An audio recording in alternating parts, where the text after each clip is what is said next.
హైదరాబాద్లో హైడ్రా కూల్చివేతలపై శభాష్ అంటూ ఉన్నారు నగర ప్రజలు. ఎన్నడూ లేని విధంగా ఒక కొత్త టీంని ఏర్పాటు చేసి హైదరాబాద్లో ఆక్రమణలకు గురైనటువంటి కూల్చివేతలపైన కట్టడి చేయడం మాత్రం చాలా హర్షణీయంగా ఉందంటూ మాత్రం నగర ప్రజలు ప్రశంసలు తెలియజేస్తూ ఉన్నారు. మనతో కమిషనర్ రంగనాథ్ ఉన్నారు. సార్, ఈ హైడ్రా టీం అనేది ఎప్పుడు స్టార్ట్ చేశారు, ఎన్ని రోజులుగా పనిచేస్తూ ఉన్నారు, ఇప్పటి వరకు మీరు ఎన్ని కూల్చివేతలు జరిపారు? ఇది హైడ్రా అనే దాని గురించి మీరు ఈ మధ్యకాలంలో అసెంబ్లీలో కూడా చర్చల్లో కూడా గౌరవ ముఖ్యమంత్రి గారు అట్లానే ఫైనాన్స్ మినిస్టర్ గారు అంటే మన డిప్యూటీ సీఎం గారు ఇంకా ఇతర మినిస్టర్స్ కూడా దీని మీద గురించి మెన్షన్ చేయడం కూడా జరిగింది. అండ్ అసెంబ్లీలో చర్చ కూడా జరిగింది హైడ్రా ఇన్స్టిట్యూషన్ దీని గురించి కూడా. అండ్ అట్లనే పలు ప్లాట్ఫామ్స్లో కూడా దీని మీద చర్చ జరిగింది. So 19th of last month అంటే 19th జూలై రోజున జియో ఒకటి ఇస్తూ గవర్నమెంట్ హైడ్రా అనే సంస్థను ఒకదాన్ని ఇచ్చేస్తూ దానికి చైర్మన్గా ముఖ్యమంత్రి గారు వారే చైర్మన్గా ఉంటారు ఈ గవర్నింగ్ కౌన్సిల్కి.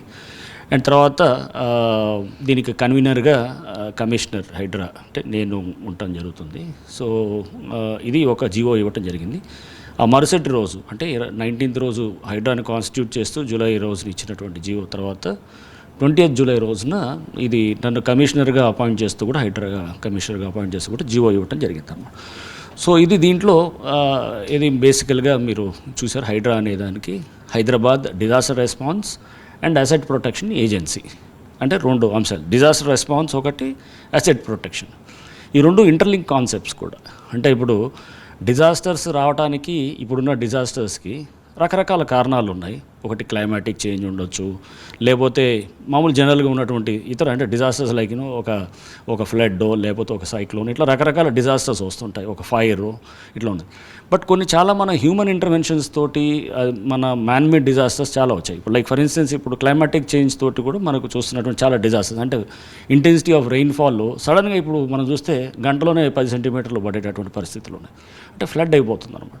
సో అంటే రెయిన్ఫాల్ ప్యాటర్న్స్ చేంజ్ అవ్వటం, క్లైమాటిక్ చేంజ్ తోటి క్లైమాటిక్ ప్యాటర్న్స్ మారటం ఇవన్నీ కూడా మనం చూస్తున్నాం. అంటే ఇది దీనికి సంబంధించి. నెక్స్ట్ రెండోది మచ్ మోర్ సీరియస్ ఏంటంటే చాలా వాటికి ఈ అసెట్ ప్రొటెక్షన్ అంటే ఏంటి, దీంట్లో చెరువులు, పార్కులు, లేకపోతే గవర్నమెంట్ ల్యాండ్స్, ఇంకా ఏదంటే నాలాసు, ఓపెన్ స్పేసెస్, లేఅవుట్స్ ఉంటాయి. లేఅవుట్స్లో కమ్యూనిటీ హాల్ కోసమో లేకపోతే లైబ్రరీ కోసం ఇట్లా పెట్టుకుని open spaces, roads, traffic related issues ఇవన్నీ కూడా హైడ్రా యొక్క పరిధిలోకి వస్తాయి అన్నమాట. లైక్ చెరువులు ఉన్నాయి. ఇప్పుడు మనం చూస్తే కనుక చెరువులు చాలా మనకి 2050 స్క్వేర్ కిలోమీటర్స్లో హైడ్రా యొక్క అంటే ఎక్స్టెంట్ అనమాట దాన్ని ఇది ఉంటుంది పవర్స్. ఔటర్ రింగ్ రోడ్డు దాకా ఉన్నటువంటి దాదాపు 33 గ్రామ పంచాయతీలు, ఒక 20 దాకా మున్సిపాలిటీసు, ఒక 7 దాకా కార్పొరేషన్స్ అండ్ ఒక 2 అంటే కంటోన్మెంట్ బోర్డ్ అండ్ దానికి సంబంధించినటువంటి ఇంకా ఏది మన ఐలా అని చెప్పేసి ఉన్నది. సో ఇట్లా ఇవన్నీ ఏరియాస్ అన్నింటిలో కూడా దీనికి ఎక్స్టెండ్ అవుతుంది దీని ఏరియా ఆఫ్ ఆపరేషను. సో చేస్తూ కూడా జియో ఇచ్చారు. దీని త్వరలో కూడా చట్టరూపం కూడా అవుతుంది. దాని కూల్చివేతల విషయానికి వద్దాం సార్. కూల్చివేతలు ఒకవేళ మీ దృష్టికి సాధారణ వ్యక్తి కానీ ఆ కాలనీ వాసులు కానీ గవర్నమెంట్ నుంచి వచ్చేటువంటి ప్రపోజల్ కానీ అంటే ఎలా పరిశీలిస్తారు ఇది అక్రమాలు అని చెప్పి, ఎన్ని రోజుల టైంలో ఇది అక్రమం తేలిన తర్వాత స్పాట్లోకి దిగి కూల్చివేతలు చేస్తారు? ఇట్లా ఎట్లుంటుందంటే ఇప్పుడు దీనికి అదే హైడ్రాకి రకరకాల చట్టాల్లో ఉన్నటువంటి పవర్స్ అన్నీ కూడా ఇవ్వటం జరిగిందనమాట. అంటే లైక్ ఫర్ ఇన్స్టెన్స్ మనకి జిహెచ్ఎంసీ యాక్టు, లేకపోతే ఇంకా మనకి మున్సిపాలిటీస్ కింద, పంచాయతీ రాజ్ కింద ఇట్లా వీటిలన్నింటిలో కూడా రకరకాల దీంట్లో లైక్ ఎంక్రోచ్మెంట్స్ తీసేయాలంటే కనుక ఈ చట్టంలో ఒక మున్సిపాలిటీలో ఒక మున్సిపల్ కమిషనరో లేకపోతే ఎలా చేస్తారో, ఒక జిహెచ్ఎంసీలో ఒక జిహెచ్ఎంసీ కమిషనర్ ఎలా చేస్తారో, ఒక పంచాయతీలో ఒక డిపిఓను అక్కడ లోకల్ ఆ పవర్స్ అన్నీ కూడా కలిపి హైడ్రాకి ఇవ్వటం. ఈ హైడ్రాని గతంలో ఈవీడిఎంగా ఉండేటటువంటిది అప్పుడు మనకి దీని కింద ఉండేది ఏది మన జిహెచ్ఎంసీగా దాన్ని బయటికి తీసుకొచ్చి ఇప్పుడు ఈ డిమాలిషన్స్కి ఈ పవర్స్ రావడంతో ఒక ఐజీ ర్యాంక్ ఆఫీసర్ని, ఒక ఐపీఎస్ ఆఫీసర్ దీనికి తీసుకొచ్చేట విధంగా పెట్టారు. సో ఫస్ట్ పవర్స్ ఇచ్చారు. 2 ఆ పవర్స్కి దానికి సంబంధించిన ప్రొసీజర్స్ కూడా మనం ఫాలో అవుతాం. లైక్ సపోజ్ కంప్లైంట్ వచ్చినప్పుడు ఎవరైనా ఇవ్వచ్చు. కంప్లైంట్ పబ్లిక్ నుంచి వస్తుంది, పేపర్స్లో వస్తుంది, లేకపోతే మనకి రకరకాల ప్లాట్ఫామ్స్లో మనకు తెలుస్తుంటుంది. లేదా మనం వెళ్తూ కూడా చూస్తాం, ఒకటి చెరువుకి వెళ్ళినప్పుడు లేకపోతే ఎక్కడన్నా ఒక పార్క్కి వెళ్ళినప్పుడు చూస్తాం. ఆక్యుపై అంటే ఏ విధంగా రానివ్వండి కంప్లైంట్ జనరల్గా పడక కూడా వస్తుంటాయి, ఒకరికొకరు పడక కూడా వస్తుంటాయి. సో మేము అది చూడం, దాంట్లో ఇన్ఫర్మేషన్ రైట్ ఆర్ రాంగ్ అని చెక్ చేస్తాం, కానీ వాళ్ళిద్దరి మధ్యలో పడిందా పడలేదా అనేది చూడం అనమాట. సో ఇన్ఫర్మేషన్స్ వచ్చేది ముఖ్యం. తర్వాత దాన్ని వెరిఫై చేస్తాం. దానికి టీం వెళ్తారు, వెరిఫై చేస్తారు, డాక్యుమెంట్స్ కలెక్ట్ చేస్తారు, అసలు ఏం జరిగింది, క్షేత్రస్థాయిలో ఏం జరిగిందని చూస్తారు. చూసిన తర్వాత మేము ఈ డిమాలిషన్స్ కూడా స్టార్ట్ చేసి జస్ట్ ఒక 1 వీక్ అవుతుంది. లాస్ట్ సాటర్డే స్టార్ట్ చేసాము. దానికి అంతకుముందు కొంచెం పార్కులు చిన్న చిన్న ఇది చేసాం. బట్ బిల్డింగ్ మేజర్ స్ట్రక్చర్స్ అన్నీ కూడా స్టార్ట్ చేసింది ఒక 1 వీక్ అవుతుంది. సో దీంట్లో దాదాపు ఇప్పుడు 5-6 చోట్ల కూడా పెద్ద ఎత్తున కూడా డిమాలిషన్స్ జరుగుతూ వెళ్ళినాయి. సో హ్యూజ్ స్ట్రక్చర్స్ ఇవన్నీ కూడా చేస్తాం. సో దానికి ముందు ఏంటంటే ఒక జాగ్రత్త ఎంక్వైరీ చేస్తాం, కోర్టు స్టేస్ ఏమైనా ఉన్నాయో కూడా చూస్తాం, లీగల్గా ఏమైనా అడ్డంకులు ఉన్నాయో చూస్తాం. మ్యానిపులేట్ చేసి జనరల్గా ఎన్నిట్లో మనకు కనపడుతుంది ఏంటంటే వీళ్ళు చట్టాన్ని మ్యానిపులేట్ చేయడానికి కొంత ఏంటంటే అక్కడ ఏదో పర్మిషన్స్ తీసుకున్నట్టు. యాక్చువల్గా కొన్ని చోట్ల ఇరిగేషన్ ఎన్ఓసీస్ కూడా ఉండవు. వాళ్ళని అసలు ఇరిగేషన్ వాళ్ళు అబ్జెక్ట్ చేస్తారు, అయినా కానీ కూడా పర్మిషన్స్ ఇచ్చినవి చెరువుల్లో కడతారు. అసలు కొన్ని చోట్ల అయితే అసలు ఏది ఉండదు, అనాథరైజ్డ్ అనమాట. బుమ్రుక్దాల్లో మేము చేసినటువంటిది ఏదైతే ఉందో రాజేంద్ర దగ్గర అసలు అక్కడ టోటల్ అనాథరైజ్డ్, అక్కడ ఏం లేదు. చందానగర్లో చేసిన దాంట్లో ఆథరైజేషన్ ఇచ్చినట్టుగా ఒక ముసుగు దానికి, బట్ దాని వెనకాల జరిగిందంతా కూడా చూస్తే కనుక అంతా టోటల్గా ఇల్లీగల్ ఉంటుంది అనమాట. అసలు దానికి అసలు ఎన్ఓసీ లేదు. ఇరిగేషన్ పక్కన చెరువు పక్కనే ఉంది, బఫర్లో ఉంది, ఎన్ఓసీ లేదు. అండ్ తర్వాత ఎన్ఓసీ అబ్జెక్షన్ చేసిన తర్వాత దానికి ఏదో డిమాలిషన్ చేశారు, కొంత ఎఫర్ట్ చేశారు. బట్ అయినా కానీ కూడా అతను మళ్ళీ కట్టుకుంటూ చేస్తున్నాడు. ఇప్పుడు నిజాంపేటలో చేసిన డిమాలిషన్ అది సర్వే నెంబర్ మార్చి ఈ సర్వే నెంబరు అది ఎఫ్టీఎల్లో లేదు అని చెప్పి ఒక తప్పుడు రిపోర్ట్ ఫస్ట్ చేయడంతో హైకోర్టు దృష్టికి వెళ్ళిన తర్వాత హైకోర్టు జాయింట్ ఇన్స్పెక్షన్ చేసి మీరు నిర్ధారణ చేయండి అంటే జాయింట్ ఇన్స్పెక్షన్ చేసినప్పుడు నిర్ధారణ కరెక్ట్ ఫ్యాక్ట్ వచ్చింది. దాంట్లో క్లియర్గా ఎఫ్టీఎల్లో వస్తున్నట్టుగా డిమాలిషన్.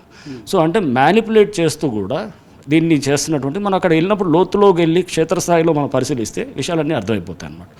అది once we're clear that is ఇది వీళ్ళంతా మ్యానిపులేషన్ చేస్తున్నారు, దీనికి ఎటువంటి లీగల్ అడ్డంకులు లేవు. ఎందుకంటే ఆల్రెడీ అది కోర్టులో నలుగుతూ వెళ్తుంది అనమాట, కొన్ని రోజుల నుంచి నలుగుతుంది, ఒక 1 year 2 years నుంచి. సో మళ్ళీ ఫ్రెష్ నోటీసులు ఇచ్చేది ఏముంది, డిమాలిషన్ డైరెక్ట్గా వెళ్ళిపోతాం అనమాట. సార్ ఈ బహదూర్పూర్ అంశానికి వస్తే ఎమ్మెల్యేని నేరుగా అక్కడ పట్టుకొని అక్కడి నుంచి అతన్ని ఈవినింగ్ వరకు రాకుండా కూడా కట్టడి చేశారు. చాలామంది ఎంఐఎం నాయకులందరూ అదుపులోకి తీసుకున్నారు. మీరు నేరుగా కేసు పెట్టేటువంటి రైట్స్ మీకున్నాయా? అక్కడ ప్రజాప్రతినిధుల్ని స్పాట్ల నుంచి తీసుకెళ్లి కేసులు పెట్టే రైట్స్ అది మేము చేయలేదు. అది మేము పోలీస్ ప్రొటెక్షన్ తీసుకుంటాం లోకల్గా. సైబరాబాద్ పోలీస్ మాకు ప్రొటెక్షన్ ఇస్తారు.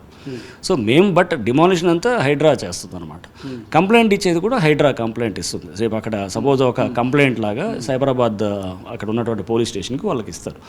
సో ఏదైనా కానీ కూడా అందరూ సమన్వయంతో ఏజెన్సీస్ దాంట్లో జిహెచ్ఎంసీ వాళ్ళు వస్తారు. సార్ బహదూర్పురాలో ఏం అక్రమం తేలింది సార్ మీరు కూల్చివేయడానికి? అసలు ఆ స్ట్రక్చర్స్ అన్నీ అక్రమమే కదా అసలు. మొత్తం ఎఫ్టీఎల్ ల్యాండ్ అక్కడ మీకు చూస్తే కనుక బుమ్రుక్దౌల మొత్తం చెరువు అంతా కూడా హిస్టారికల్ చెరువు, చాలా అది 300 ఏళ్ల పైన ఉన్నటువంటి చెరువు. దాంట్లో అసలు టోటల్గా హైకోర్టులో ఎన్నో కేసులు నడిచాయి. హైకోర్టు దాంట్లో స్పీకింగ్ ఆర్డర్స్ కూడా ఇచ్చారు జిహెచ్ఎంసీ ఆఫీసర్స్, ఏది అసలు అది ఇల్లీగల్గా ఉన్నాయని. బట్ ఫర్దర్ యాక్షన్కి వెళ్ళట్లేదు అనమాట. సో అందరూ పేపర్స్ మీద వరకు ఓకే ఫైన్, హైకోర్టు కూడా సబ్మిట్ చేసిన దాంట్లో కూడా అది టోటల్ ఇల్లీగల్ అండి. బట్ యాక్షన్ అనేది చేయాలి. సో కింద ఎప్పుడైతే కనుక యాక్షన్ చేయనంత వరకు ఇది పేపర్లకు పరిమితం అయితే వర్కౌట్ కాదనమాట. సో అది ఎప్పుడైతే కనుక అది లేదు, నువ్వు రేపు అనాథరైజ్ స్ట్రక్చర్ ఒకటి ఇది ఎఫ్టీఎల్లో కట్టినప్పుడు దిస్ విల్ నీకు కాన్సిక్వెన్సెస్ ఇలా ఉంటాయని ఎక్కడైనా కానీ మనం చూస్తే కనుక బుమ్రుక్దౌలా కానీ లేకపోతే చందానగర్ కానీ నిజాంపేట్ కానీ ఏ చెరువులైనా కానీ ఏది మన ఇక్కడ చూసి వచ్చాం ఇది గాజుల రామారావు ఏరియాలో అక్కడ కూడా ఆ చెరువులో 56 స్ట్రక్చర్స్ వచ్చాయి, వెంటనే డిమాలిష్ చేసాం. సో ఇట్లా ఎక్కడ చూసినా కానీ కూడా ఇలాంటివి వస్తే కనుక రేపు ఆటోమేటిక్గా మేనేజ్ చేసుకునేటటువంటి ఆ ఆలోచన కూడా విరమించుకుంటారనమాట. సో ఇప్పుడు వాడిని మేనేజ్ చేసుకొని మనకి దాని తగ్గట్టు దానికి ముసుగిచ్చి దాని తర్వాత ఏదో తీసుకొద్దాం అనేటువంటి ఇప్పుడు ఉండదు అనమాట. సార్ మీ ఫస్ట్ స్టెప్ ఎంఐఎం పైన ఎందుకు పడింది? ఎంఐఎం ఏరియాలోనే మీ ఫస్ట్ స్టెప్ స్టార్ట్ చేశారు. ఆ చెరువు అంతని కూడా మొత్తం ఎక్కడెక్కడ క్లియర్ చేయడం, అంటే ఎంఐఎం అక్కడ భయపెడితే స్టేట్లో ఎక్కడైనా ఈ హైడ్రా సక్సెస్ అవుతుందన్న ఆలోచన లేదు. దానికన్నా ముందు చింతల చెరువులో కూడా చేసాం, మరి గాజుల రామారంలో చేసాం, చింత చెరువులో 56 స్ట్రక్చర్స్ చేసాం. సో ఫస్ట్ చేసింది అక్కడ మీరు అన్నట్టు ఏది సౌత్ జోన్ కాదు, సో వేరే దగ్గర చేసాము. అన్ని ఏరియాస్లో ఎక్స్పాండ్ చేస్తున్నప్పుడు సౌత్ జోన్లో కూడా చేసాం అనమాట. అట్లా ఫస్ట్ డే రాగానే కూడా మనం చేసినప్పుడు ఫస్ట్ డే రాగానే పార్కులో చూసాం, అదే ఎవరు నార్నే ఎవరో గోకుల్లో ఎవరో ఉన్నారు. సో వారిది వచ్చినప్పుడు ఫస్ట్ డే పార్కులోకి వాళ్ళు మొత్తం ఆక్యుపై చేసి ఫెన్సింగ్ కొట్టుకొని వచ్చేసారు. నిన్న కూడా చందానగర్ మన నిజాంపేటలో చూస్తే అది అసలు టోటల్ ఫెన్సింగ్ ఉంది, గవర్నమెంట్ ల్యాండ్ ఫెన్సింగ్, దాన్ని కూలగొట్టి వాళ్ళు మొత్తం లోపలికి వచ్చి కట్టి మళ్ళీ ఏదో పైగా ఏంటంటే ఇది మాది అనేది బుకాయించారు. దానికి ఫెన్సింగ్ ఉంది, అక్కడ చూస్తే గేట్లు కనబడుతున్నాయి, అక్కడ క్షేత్రస్థాయిలో చూస్తే అర్థమైపోయింది ఎవరికైనా కానీ. సో ఇప్పుడు మన గుడ్డోడు కూడా వెళ్ళి అక్కడ చూస్తే కనుక తెలిసినప్పుడు ఇక అక్కడ ఏంటి ఇంకా చెప్పాలనుకుంది ఏముంది అక్కడ అంత స్పష్టంగా ఉన్నప్పుడు వీళ్ళంతా ఏంటంటే మసిబూసి మారేడుకాయ చేసి ఏదో దాని అటు ఇటు తిప్పి ఏదో చెప్పాలని చెప్పి గోల్ చక్కెర తిప్పాలనేటటువంటిది కనబడుతుంటుంది. ఆడ క్లియర్గా అర్థమవుతుంటుంది అనమాట, మనకి విషయం ఇది అనేది అర్థమవుతుంటుంది అనమాట. అది మనం చూసిన తర్వాత కన్ఫర్మ్ అయిన తర్వాత ఇంకెందుకు ఆగాల్సిన అవసరం ఏముంది. సో వీల్ గో హెడ్ అనమాట. దానం నాగేందర్ గారు రంగనాథ్ గారికి ఆ పోస్ట్ ఇష్టం లేక ఇక్కడ నుంచి తప్పుకోవడానికే ఈ రకంగా నన్ను టార్గెట్ చేసి నా ఏరియాలో కూల్చివేతలు చేస్తూ ఉంటున్నారు సార్, ఏం చెప్తారు సార్? నేను దాని మీద నేనేమి రియాక్ట్ అవ్వదలుచుకోలేదు. నేను ఆల్రెడీ ప్రెస్ మీట్లో కూడా చెప్పాను, రకరకాలుగా వస్తుంటాయి, అన్నిటికీ కూడా నేనేమి రియాక్ట్ కాను. సో నా పని నేను చేసుకుంటూ పోతాను. పొలిటికల్ తోటి మీకు సంబంధం లేదు సార్, మీకు వచ్చిన అక్రమాలపైనే మీ కాన్సన్ట్రేషన్. ఎగ్జాక్ట్లీ. సో సరే ఎక్కడైనా అంతే. సో వాళ్ళు ఎవరిది ఉన్నా కానీ కూడా మనకి అది పాలిటిక్స్తో నాకు సంబంధం లేదు. సో నేను అక్కడ ఇచ్చిన పబ్లిక్ ఇచ్చినటువంటి కంప్లైంట్ని వెరిఫై చేస్తాం. బట్ బయలాజ్ ఏంటంటే అక్కడ లోకల్గా ఇవన్నీ చేయగలిగే వాళ్ళు ఎవరు ఉంటారు? ఇన్ఫ్లుయెన్షియల్ వాళ్ళే ఉంటారు. ఎవరు రియల్ ఎస్టేట్ వాళ్ళు ఉంటారు, లేదా అక్కడ లోకల్గా పరపతి ఉన్నవాడు ఉంటాడు, లేదా ఒక పొలిటికల్ లీడర్ ఉంటాడు, అక్కడ ఎవరో సమ్ కార్పొరేటరో ఆర్ సమ్ చైర్మనో లేదా ఒక ఎమ్మెల్యేనో ఒకటో ఎవరైనా కానీ, ఇట్ కుడ్ బి ఎవరైనా అక్కడ ఇన్ఫ్లుయెన్షియల్ పర్సనే చేయగలుగుతాడు ఇవన్నీ. ఎందుకంటే సిస్టమ్స్ అన్నిటి మేనేజ్ చేయాలి. సో అది అక్కడ అయినా అన్ని జరుగుతున్నాయి కానీ సైలెంట్గా ఉండాలి. ఇవన్నీ చేస్తున్నప్పుడు ఎవరు చేస్తాడు? పవర్ఫుల్ వాళ్ళే ఉంటారు. సో న్యాచురల్గా ఈ హైడ్రా అనే దానికి ఇట్లాంటి ఈ మన వర్క్ పరంగా న్యాచురల్గా వచ్చేటటువంటి వీళ్ళందరూ తగులుతుంటారు అనమాట. మీ మీద కూడా బాగా ఒత్తిడి పెరిగింది సార్. 2 ఎమ్మెల్యేల నుంచి సీఎం దృష్టికి తీసుకెళ్తాను, హైడ్రాని ఇమీడియట్గా రద్దు చేయాలి, రంగనాథ్ గారిని అక్కడి నుంచి తప్పించాలంటూ కూడా మీపై ఒత్తిడి బాగా చేస్తున్నారు. నేను వీటిలో ఏది మీద కామెంట్ చేయను. ప్రభుత్వం చాలా స్పష్టంగా ఉంది, అసెంబ్లీలో కూడా ముఖ్యమంత్రి గారు చెప్పారు. సో ఇది ఒక మంచి ఇన్స్టిట్యూషన్గా ముందు తీసుకెళ్లాలని. ఇది ఆల్రెడీ రకరకాల స్టేట్స్ నుంచి కూడా ఏది చూస్తే ఢిల్లీ నుంచి ఓ ప్రొఫెసర్ గారు మాట్లాడుతూ ఇది మేము ఢిల్లీకి కూడా అడుగుతాం ఇట్లాంటి ఇన్స్టిట్యూషన్ అని చెప్పి. మనం ఎట్లయితే మన గ్రేహౌన్స్ ఇంతకుముందు ఉమ్మడి ఏపీలో అప్పుడు anti Naxal operations Greyhounds SIB ఎట్లయితే మనం చేసినప్పుడు స్టేట్ అంతా కంట్రీ అంతా దాన్ని అడాప్ట్ చేశారు. తర్వాత వైజాగ్లో కూడా పేపర్లో చూశాను, అక్కడ కూడా హైడ్రా లాంటిది కావాలని అక్కడ ప్రజలు కోరుతూ ఒకటి అక్కడ కూడా చూసాం. అంటే కంట్రీ వైడ్ నుంచి డిమాండ్స్ వస్తున్నాయి, which is a good thing. అంటే ప్రభుత్వం ఒక మంచి ఆలోచనతోటి హైడ్రా అనే సంస్థను ఒకదాన్ని తీసుకొచ్చింది. ఈ సంస్థ దీనికి ఒక ఇండిపెండెంట్ ప్రతిపత్తి ఇస్తూ దీనికి అన్ని పవర్స్ ఇస్తూ ఇది చేయటం అనేది first of it's kind. So దానికి డెఫినెట్గా ఫస్ట్ కమిషనర్గా నేను రావడం కూడా నేను అదృష్టంగా భావిస్తాను. ఎందుకంటే చాలా పెద్ద టాస్క్ ఇది. చెరువుల్ని అండ్ మన హైదరాబాదు మన మనుగడని అంటే మన భవిష్యత్తుని మనం కాపాడుకోవాల్సిన అవసరం కూడా మనందరి మీద ఉంది. సో దాంట్లో ఒక హైడ్రా అనేది ఇంపార్టెంట్ రోల్ ఇస్తుంది. తప్పకుండా చేస్తాము. ఏదైతే ఎక్స్పెక్టేషన్స్ మాకు ఇచ్చినటువంటి టాస్క్ అది చేయడానికి మేము మా శాయశక్తిలో కృషి చేస్తాం. స్టాఫ్ కూడా ఎన్లార్జ్ చేస్తున్నారు, మీతో పాటు ఇంకా అండర్ స్టాఫ్ని కూడా పెంచే ప్రయత్నం ప్రభుత్వం చేస్తూ ఉంది. ఏ రకమైనటువంటి ఎఫిషియన్సీ పర్సన్స్ని మీ టీంలోకి తీసుకుంటారు? సో ఇది మల్టీ డిసిప్లినరీ అప్రోచ్ ఉంటుంది. మీరు అందరూ కూడా రిమోట్ సెన్సింగ్ వాళ్ళని తీసుకుంటున్నాం, కొంతమంది వాళ్ళు కూడా వస్తున్నారు, అండ్ చాలామంది టెక్నికల్ టీమ్స్ ఉంటారు, రెవెన్యూ వాళ్ళు ఉంటారు, లీగల్ టీమ్స్ ఉంటారు, నెక్స్ట్ ఇరిగేషన్ వాళ్ళు ఉంటారు, సర్వేయింగ్ డిపార్ట్మెంట్ వాళ్ళు ఉంటారు, నెక్స్ట్ ఇంకా మనకి చూస్తే ఫారెస్ట్ వాళ్ళు ఉంటారు, ఇట్లా టౌన్ ప్లానింగ్ వాళ్ళు ఉంటారు. ఇట్లా అన్ని మల్టీ డిసిప్లినరీ అప్రోచ్ తోటి ఉంటుంది అనమాట. ఎందుకంటే ఈ సబ్జెక్టు ల్యాండ్ అనేది ఒక్క దీంతో కాదు. ఇప్పుడు ఒక పోలీస్ స్టేషన్లో ఉన్నాం అనుకోండి, నేను సపోజ్ ఒక కమిషనర్గా పనిచేస్తున్నాను, ఒక ఎస్పీగా ఉన్నాను, నాది క్లియర్గా ఒకటే సబ్జెక్ట్ ఉంటుంది. ఇది ఐపీసీ లేకపోతే మన సిఆర్పిసి లేకపోతే ఇట్లా ఉండేది. ఇప్పుడు ఇట్లా కాదు, ఇది చాలా ఉంటాయి. ఇరిగేషన్ యాక్ట్ ఉంటుంది, లేకపోతే city town planning building rules ఉంటాయి, లేకపోతే జిహెచ్ఎంసీ యాక్ట్ ఉంటుంది, లేదా మున్సిపాలిటీస్ యాక్ట్ ఉంటుంది. ఇట్లా రకరకాల సబ్జెక్ట్స్ ఇవన్నిటినీ కూడా మనం తీసుకొని మల్టీ డిసిప్లిన్, మళ్ళీ రెవెన్యూకి సంబంధించిన దానికి సంబంధించిన లాస్ ఉంటాయి. ఇన్ని కలపాలన్నప్పుడు మల్టీ డిసిప్లినరీ టీం ఉండాలి. సో దానికోసం మేము అట్లానే ప్రపోజ్ చేసాం. సరే, ఇప్పుడు సిటీలో ఈ కూల్చివేతలు స్టార్ట్ అయ్యాయి కాబట్టి ఎవరైతే ఈ అక్రమ మార్గం ద్వారా కబ్జాలు చేసినటువంటి వ్యక్తులు కోర్టుకెళ్ళి కోర్టు ద్వారా కూల్చివేయకూడదని స్టే తెచ్చుకుంటే ఫర్దర్గా మీ ప్రొసీడింగ్స్ ఏంటి? నేను దానికి కూడా ఉంటుంది. అంత ఈజీగా కోర్ట్స్ కూడా అట్లా లేవు. సో మేము కోర్ట్స్ చాలా స్పష్టంగా సుప్రీంకోర్టు కానివ్వండి, హైకోర్ట్స్ కానివ్వండి చాలా కఠినంగా ఉన్నాయి. చెరువుల్లో ఎన్జిటి ఉంది, వీళ్ళందరూ కూడా అంత ఊరికనే స్టేలు ఇచ్చేది ఏమి ఉండదు. జనరల్గా ఒక అభిప్రాయం ఏంటంటే కోర్టుకు వెళ్ళి స్టేలు చేస్తున్నారు, అట్లా లేదు. ఎందుకంటే వీళ్ళు తప్పుడు డాక్యుమెంట్స్ తీసుకొచ్చినటువంటి పరిస్థితులు ఉంటే కూడా మనం అది చూపించాలి. కోర్టుకు చూపిస్తే కనుక దాని మీద ఇమీడియట్గా ఉంటుంది. సో కోర్టుకి వెళ్తే స్టే వస్తాను అనుకోవడం కూడా అది కరెక్ట్ కాదు, అంత ఈజీగా ఏం రాదు. ఎందుకంటే మనం ప్రజెంట్ చేయడం ప్రాపర్గా ప్రజెంట్ చేయాలి.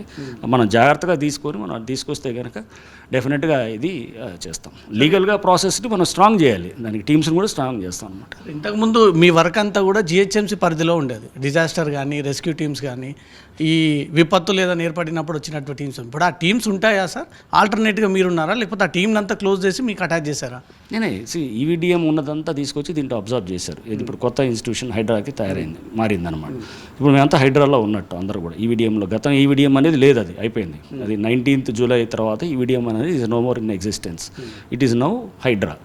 అందరు సిబ్బంది అంతా కూడా ఆటోమేటిక్గా they are consider to be transport అని జీవోలో క్లియర్గా మెన్షన్ చేస్తుంది. సో ఇది జరిగింది. సో నెక్స్ట్ దీంట్లో ఇప్పుడు దీన్ని ఇంకా మనం ఎక్స్పాండ్ చేస్తూ దీంట్లో 2 డిజాస్టర్ మేనేజ్మెంటు అండ్ అట్లానే disaster response and asset protection 2 wings ఉంటాయి. ఒక ఎస్పీ ఉన్నారనుకోండి, 3 ఎస్పీలు ఉంటారు. ఫర్ ఇన్స్టెన్స్ రాచకొండ ఏరియాకి, సైబరాబాద్ ఏరియాకి, హైదరాబాద్ కమిషనరేట్ 3 ఎస్పీలు ప్రపోజ్ చేసినప్పుడు 3 ఎస్పీల కింద 2 చైన్స్ నడుస్తుంటాయి, 2 వర్టికల్స్ అనమాట. ఎట్లా అంటే ఒకటి అసెట్ ప్రొటెక్షన్ వర్టికల్, ఇంకోటి disaster response. So disaster response అంటే వాళ్ళు ఇది చేస్తుంటారు, ఏది వరదలు వచ్చినప్పుడు లేకపోతే ఇట్లా వర్షాలు వచ్చినప్పుడు దాన్ని అసెట్ ప్రొటెక్షన్ ఏమో మన ఆస్తులను పరిరక్షించడం, డిమాలిషన్స్ ఇవన్నీ కూడా వాళ్ళు చూస్తుంటారు.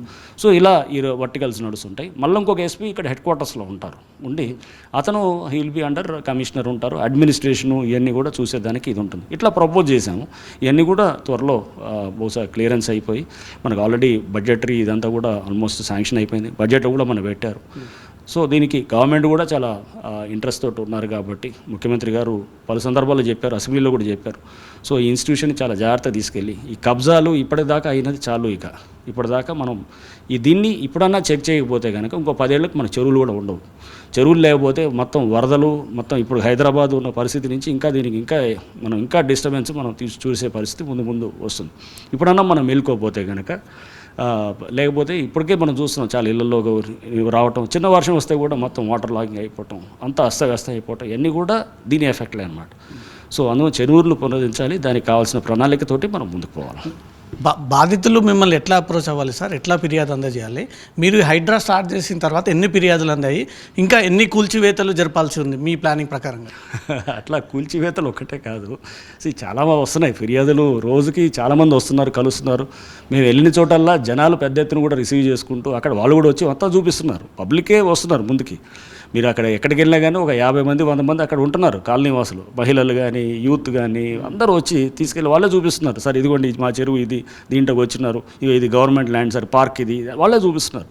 సో పబ్లికే పెద్ద ఎత్తున రెస్పాండ్ అవుతూ వాళ్ళే ఇన్ఫర్మేషన్ ఇస్తున్నారు. చాలామంది వచ్చి కలుస్తున్నారు, మెసేజ్లు పెడుతున్నారు, మాకు ఈమెయిల్స్ పెడుతున్నారు, రకరకాల పద్ధతులతో. దీన్ని ఇంకా స్ట్రీమ్లైన్ చేయాలి. అంటే ఇప్పుడు మేమేంటంటే ఇంకా ఫుల్ ఫ్లెడ్జ్డ్గా వెళ్ళలేదు, ఎందుకంటే ఇంకా టీమ్స్ లేవు. ఎందుకంటే వాళ్ళు చాలా కంప్లైంట్స్ వస్తున్నాయి, నేను యాక్ట్ చేయలేదు అనుకోండి, అప్పుడు దాని మీద నమ్మకం ఇది ఉంటుంది. అందుకోసం కొంత జాగ్రత్తగా తీసుకుంటున్నాము. బట్ వన్స్ మాకు ఒకసారి పెద్ద ఎత్తున కూడా టీమ్స్ అన్నీ వచ్చాయనుకోండి, లోకల్గా ఆ టీమ్స్ వాళ్ళే రాగానే ఇమీడియట్గా చెక్ చేస్తాం. మేము అట్లాంటివి కావాలంటే కనుక ఒక గ్రీవెన్సెస్ లేకపోతే ఇట్లా కంప్లైంట్స్ తీసుకోవడానికి ఒక డే కూడా పెడతాం. ఇప్పుడు చాలా చోట్ల మనం చూస్తాం గ్రీవెన్సెస్ డే కింద పబ్లిక్ వస్తారు, మండే పెడుతుండొచ్చు. బట్ నా దగ్గరికి రోజు వస్తున్నారు ఇప్పుడు. అండ్ నా దగ్గరే కాదు, చాలామంది మాకు మెయిల్స్ ద్వారా ఇస్తున్నారు, వాట్సాప్లకి ఇస్తున్నారు, లేదా మాకు టోల్ ఫ్రీ నెంబర్స్ చేస్తున్నారు. Daily more than 50 to 60 complaints వస్తున్నాయి అన్నమాట. సరే, స్టేట్లో ఎక్కడ ఏ ఆఫీస్కి వెళ్ళినా ఇన్స్టాంట్ జస్టిస్ అనేది జరగట్లేదు. కానీ హైడ్రా రంగనాథ్ గారికి వస్తే ఇమీడియట్గా ఇన్స్టాంట్ జస్టిస్ జరుగుతుంది అంటూ కూడా అందరూ ప్రత్యేకంగా మిమ్మల్ని వచ్చి కలిసి ఆ ఇష్యూని ఇక్కడితో క్లోజ్ చేయాలనుకుంటున్నారు సార్. మీరు కూడా పనితీరు ఆ రకంగానే ఉంది. అది అక్రమాలు జరిగాయా లేదా కానీ ఇమీడియట్గా మీరు రియాక్షన్ కానీ మీరు అధికారులతో మాట్లాడడం కానీ చాలామంది నగర ప్రజలందరూ కూడా మెచ్చుకుంటూ ఉన్నారు. ఏం మెసేజ్ ఇస్తారు సార్ మీరు? అది ఇన్స్టెంట్ జస్టిస్ అని కాదు కదండి, రెస్పాండ్ అవ్వాల్సి. ఇప్పుడు మీరు చూశారు వరంగల్, ఫర్ ఇన్స్టెన్స్ నేను వరంగల్ కమిషనర్ ఉన్నప్పుడు పబ్లిక్ ఫస్ట్ వెళ్ళినప్పుడు ఎవరు కనపడలేదు, అసలు ఒక్కడు కూడా లేడు. నేను జాయిన్ అయినప్పుడు ఒక 2-3 వచ్చేవాళ్ళు. వాళ్ళకు ముందు ఒక కంప్లైంట్ వచ్చిన తర్వాత జనరల్గా ఏం చేస్తాం, కింద వాళ్ళకి రాసి కింద చూడండి ఒక డిఎస్పీకో ఎస్ఐకో సీకో, అలా కాదు. ఒక కంప్లైంట్ వచ్చినప్పుడు దాన్ని ఆ మనిషి బాధను మనం అర్థం చేసుకొని దాన్ని జాగ్రత్తగా ఫాలో అప్ చేసి దాంట్లో ఏమైంది వాళ్ళు కాకుండా అవసరం అంటే మన దగ్గర పిలిపించి ఎంక్వైరీ చేసిన తర్వాత అసలు ఒక టీంని ఎంక్వైరీ చేయటం, ఎంక్వైరీ తప్పుడు నివేదిక ఇస్తే కనుక ఆ టీంని సస్పెండ్ చేయటం, నెక్స్ట్ దాని తర్వాత దాన్ని ఒకసారి వెరిఫై చేసి కింద ఊరినే, ఎందుకంటే వచ్చిన కంప్లైంట్ కింద వాళ్ళు సరిగ్గా చేయట్లేదని మళ్ళీ వాళ్ళకి ఎలా రిఫర్ చేస్తాం? ఇప్పుడు జనరల్గా అంటారు కొంతమంది ఎస్ఐలు సీఏలు అనొచ్చు, మళ్ళీ వస్తే మళ్ళీ మా దగ్గరికి వస్తాను, మీ దగ్గరికి ఎందుకు వస్తాయి? మళ్ళీ మేము ఎంక్వైరీ చేసిన తర్వాత చెక్ చేసేటటువంటి సిస్టమ్ పెట్టాలన్నమాట. అంటే మనం ఎంక్వైరీ ప్రాసెస్ని చాలా జాగ్రత్తగా చేయాలి, పట్టుకోవాలి. ఊరిని ఏదో జస్ట్ కింద ఎవడికో రాసేసి మనం చేయటం అనేది చేసి ఏదో మమాని అనిపించుకుంటే నడవదన్నమాట. సో ఏ కంప్లైంట్ వచ్చినా కానీ కూడా దానికి ఇది చూడండి, ఇతను ఒక కంప్లైంట్ మాకు తీసుకున్న 100 వస్తుండొచ్చు, బట్ తీసుకున్నవి ఒక 100 తీసుకున్నా కానీ కూడా 100 తీసుకొని దాన్ని జాగ్రత్తగా లాజికల్ అని తీసుకెళ్తే కనుక నమ్మకం కలుగుతుంది వ్యవస్థ మీద. ఇదిగో చూడు, ఎవరు ఎట్లాంటి వాడైనా కానీ కూడా ముందు వీళ్ళు ఊరుకునేది లేదు సిస్టమ్. బట్ ఓకే, క్యూయింగ్ ఉండొచ్చు, చాలా కంప్లైంట్స్ వెయిటింగ్లో ఉంటాయి. చాలా వందల వేలల్లో వస్తాయి రేపు. బట్ అన్నీ మేము అడ్రస్ చేస్తామని చెప్పలేము. బట్ రేపు ముందు ముందు ఏంటంటే మనం చేస్తారు అనే భయం వచ్చినప్పుడు ఆటోమేటిక్గా ఒక డిటరెన్స్ అనేది వస్తుంది. రేపు illegal structures, government land occupy చేయటాలు, అనాథరైజ్ బిల్డింగ్స్ రావటాలు అన్నీ ఆగిపోతాయి అన్నమాట. సో ఎవరి మీద పడుతుందో అనేది తెలియనట్టు పరిస్థితి ఉంటే కనుక రేపు ఆటోమేటిక్గా ఒక బిల్డింగ్ కూలగొట్టమంటే అది చిన్న విషయం కాదు, వాళ్ళకి చాలా లాస్ ఉంటుంది. సో అది చేస్తున్నప్పుడు అది మనం ఆ ప్రాసెస్ ఫాలో అవుతూ చేసామనుకోండి, వీళ్ళు అనుకుంటారు ఏమంటారు, ఏముందో మెల్లిగా ఏదో నోటీసులు ఇస్తారు, లేదా ఏదో తర్వాత ఏదో దాన్ని ఏదో నార్మల్ సిస్టమ్ ఉంటుందని. బట్ హైడ్రా అనేది ఒక దీనికి ఇచ్చిన ఇన్స్టిట్యూషన్, ఎందుకంటే ఇన్నాళ్ళు జరిగింది కదా, ఇన్నాళ్ళు జరిగే ఈ పరిస్థితికి వచ్చింది. సో దీన్ని ఎఫెక్టివ్గా హ్యాండిల్ చేయడానికి స్పీడ్ ఉండాలి, యాక్షన్స్ ఉండి దానికి ప్రాసెస్ లీగల్గా ఉండాలి, యాక్షన్ స్పీడ్గా ఉండాలి, అండ్ మనకు అక్కడ కనబడాలి, గ్రౌండ్లో కనపడాలన్నమాట. సార్, దేశవ్యాప్తంగా చాలా చోట్ల ఈ కూల్చివేతలకు సంబంధించి టెక్నాలజీని ఉపయోగించి అమాంతం బిల్డింగ్ పడేటువంటి సిస్టమ్ తీసుకొచ్చారు.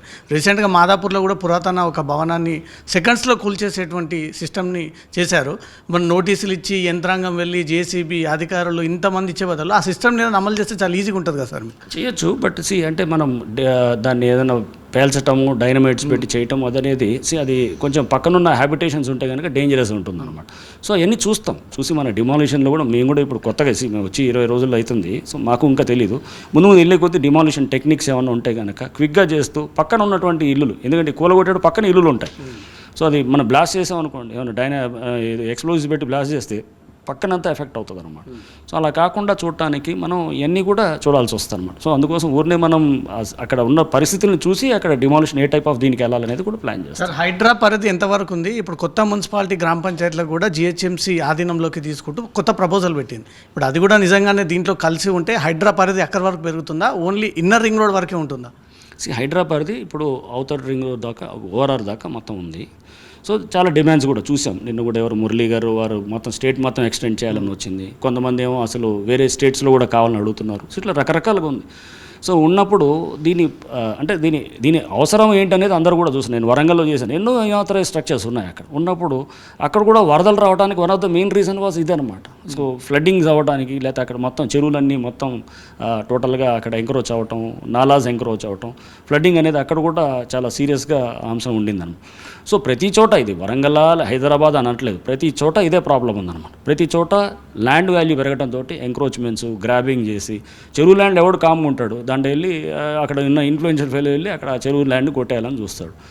గవర్నమెంట్ ల్యాండ్ ఉంటుంది, పట్టా ల్యాండ్ కొంటాడు, పక్కన ఏదో ఒక చిన్న అది పేపర్ మీద ఉంటుంది, ధరణి మీద ఉంటుంది, ఉండదు, అక్కడ వెళ్ళి అక్కడికి వెళ్ళి ఇదేం చెప్తాడు, లోకల్ సర్వే నెంబర్లు ఏదో మార్చుకుంటుంటాడు, ఆఫీసర్ని అంటే ఎన్ని రకరకాల పద్ధతులు చూశాను. నేను వరంగల్లో చూశాను, ఇక్కడ కూడా దాదాపు వెళ్ళినప్పుడల్లా, ఫీల్డ్కి వెళ్ళినప్పుడల్లా, అందుకని నేను ఫీల్డ్కి వెళ్ళినప్పుడు నాకు అర్థమయ్యేది ఎటువంటి ప్రాబ్లం వస్తుందనేది అర్థమైపోయింది అనమాట. వచ్చినప్పుడు ఇట్లాంటివి మనం ఒక నెల 2 నెలలు మనకి చేస్తే క్లియర్గా సమస్యలు ఎట్లాంటి అనేది తెలిసిపోతుంది. ఎలా ఆలోచన చేస్తారు, క్రిమినల్స్ ఎలా అయితే ఆలోచన చేస్తారో ల్యాండ్ గ్రాబర్స్ కూడా ఒక పద్ధతి ఉంటుంది వాళ్ళు ఆలోచన చేసేదని. ఆ పద్ధతులు అర్థమైతే కనుక మనకు ఈజీగా సొల్యూషన్ ఉంటుంది అనమాట. ఐపీఎస్ రంగనాథ్ ఎక్కడున్నా ఒక మార్క్ క్రియేట్ చేసుకుంటారు. అందరిలా కాకుండా ప్రత్యేకంగా నేనేం చేయగలను అంటే నల్గొండలో చూసాము, వరంగల్లో చూసాము, హైదరాబాద్ ట్రాఫిక్ చూసాము, తర్వాత మల్టీజోన్ ఐజీగా కూడా చూసాము. మీ సామర్థ్యమైనటువంటి వర్క్ను చూస్తే ప్రభుత్వం మిమ్మల్ని ఎంచుకొని ఇక్కడ ఎఫిషియన్సీ ఆఫీసర్ రంగనాథ్ అనే ఫిక్స్ అయ్యి ప్రభుత్వం ఇక్కడ పెట్టిందా సార్ మిమ్మల్ని? నన్ను తీసుకురావడానికి నాకు తెలియదు కానీ, బట్ ఒకటి మన క్షేత్రస్థాయి ఏదైనా కానీ పబ్లిక్లోకి వెళ్ళి క్షేత్రస్థాయిలో మనం చేస్తే కనుక అన్నిటికీ సొల్యూషన్ ఉంటుంది. ఒక ట్రాఫిక్లో ఉంటే కనుక రోడ్డు మీద ఉండాలి, రోడ్డు మీద ఉండి మనం దాంట్లో ఏంటనేది తెలిస్తే ఉంటుంది. ఒక ల్యాండ్ గ్రాబింగ్ అవుతుందంటే కనుక పబ్లిక్ తోటి డీల్ చేసేటప్పుడు అతన్ని వినాలి, 2 వైపులా వినాలి. అసలు పూర్తిగా అవసరం అంటే కనుక ఫీల్డ్ లెవెల్లో ఒక టీంని పంపించి ఎంక్వైరీ చేసి వీళ్ళందరినీ కూడా అక్కడ అంతా తీసుకున్న తర్వాత సమగ్రం అంటే టైం ఇవ్వాలి. సో నేను మేము ఫర్ ఇన్స్టెన్స్ వరంగల్లో చెప్పేదన్నమాట ఆఫీసర్స్కి, చిన్న గట్టు పంచాయతీ ఉన్నా కానీ అవసరం అంటే ఒక రోజు దాని మీద చేసి దాన్ని పెడతాను. అది ఎందుకంటే దాంట్లో చూస్తుంది ఆఫీసర్ ఎలా పనిచేస్తున్నాడు అని చెక్ చేయడానికి అనమాట. ఆఫీసర్ కరెక్ట్గా చేస్తున్నాడా లేదా అని. అది గట్టు పంచాయతీ అయి ఉండొచ్చు, చిన్న ఇష్యూ ఉండొచ్చు, బట్ దాన్ని ఒక మనిషి వచ్చి కంప్లైంట్ చేసినప్పుడు దాన్ని ఆ గ్రీవెన్స్కి అంత ఇంపార్టెన్స్ ఇవ్వాలి. నెక్స్ట్ అదే సపోజ్ ఆఫీసర్ బాగా చేస్తున్నాడు అనుకోండి, ఒక మర్డర్ కేసు వచ్చినా పట్టించుకోవాల్సిన అవసరం ఉండదు, అతను చేస్తుంటాడు, అతని పని అతను చేస్తాడు. సో అక్కడ వ్యక్తులు ఎలా పనిచేస్తున్నాడు, ఆ సిస్టమ్స్ పనిచేస్తున్నాయి లేదా అనేది మనం చెక్ చేయాలి. పని చేయకపోతే పని చేసేటట్టు చూడాలన్నమాట. అప్పుడు ఆటోమేటిక్గా ఎఫెక్టివ్గా ఉంటుంది సిస్టమ్స్ అన్నమాట. Right sir, thank you. HYDRAA పనితీరు ఇప్పటికే నగర ప్రజలందరూ కూడా ప్రశంసలు కురిపిస్తూ ఉన్నారు. నగర ప్రజల కోసం కూడా ఎప్పటికీ అందుబాటులో బుద్ధ భవన్లో ఉంటానని ఆన్లైన్ ద్వారా కానీ వాట్సాప్ ద్వారా కానీ ఈమెయిల్ ద్వారా కానీ ఎప్పుడైనా నిత్యం ఏ రకమైనటువంటి ఫిర్యాదులు అందజేయచ్చు. ఇక్కడ ప్రత్యేకమైనటువంటి టీమ్స్ ఉంటాయి. దాంతోపాటు ఎఫిషియన్సీగా ఉన్నటువంటి ఆఫీసర్ని అందరిని కూడా రిక్రూట్ చేసి ఈ హైడ్రా టీంలోకి తీసుకొని దీని ద్వారా ఔటర్ రింగ్ రోడ్ పరిధిలో జరుగుతున్నటువంటి ఈ అక్రమాలు, గతంలో ఆక్రమణకు గురైనటువంటి వాటివన్నీ కూడా కాపాడడం మా బాధ్యత అంటూ కూడా కమిషనర్ రంగనాథ్ అంటున్నారు. Camera person Hemanth, Raviteja, Zee news.